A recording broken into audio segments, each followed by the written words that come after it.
My brother dragged me to see 1917. It's a war movie directed by Sam Mendes and stars Dean Charles Chapman and George McKay as the main characters. George McKay does just a fucking fantastic job playing Schofield.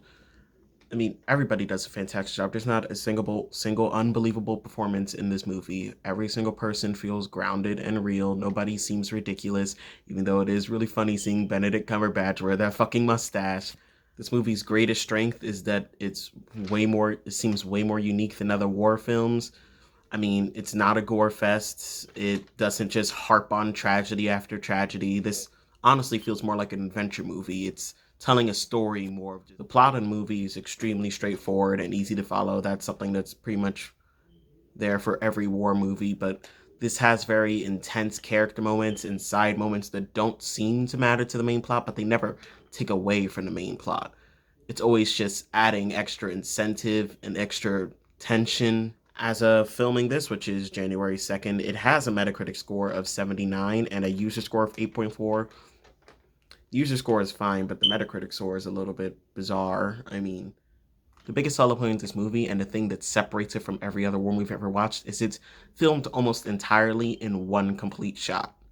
It's very impressive, and I can only think of maybe two cuts that happen in the movie. And what it accomplishes is really putting you inside the shoes of Schofield without it being first person.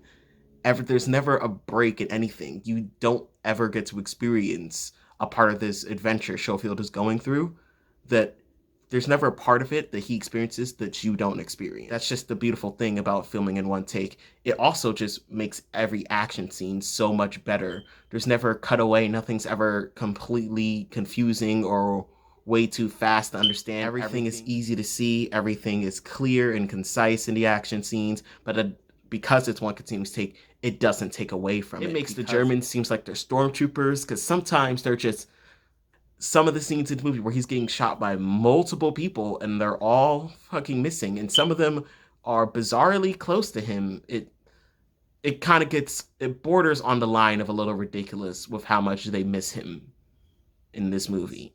This movie was something else. It was a real positive experience for me, and I kind of can't wait for the next war movie to come out, and I hope that it's similar to this. I mean, I hope it's filmed in one continuous take. That's pretty much my favorite way anything can be filmed. It's a great war movie. It's not something super spectacular. No 10 out of 10 like it blew my mind. I will never be the same after watching this movie, but I'd give it a good like 8.5 out of 10. It was a great ride all the way through. I don't really have many problems except for nitpicks like the German shooting or just certain things like certain character deaths. Like there is a character death. I won't spoil who it is or when it happens, but it kind of just renders the character a little bit like you don't feel as much impact as you should when he dies. And I think it's because you don't spend enough time with him and it just kind of happens.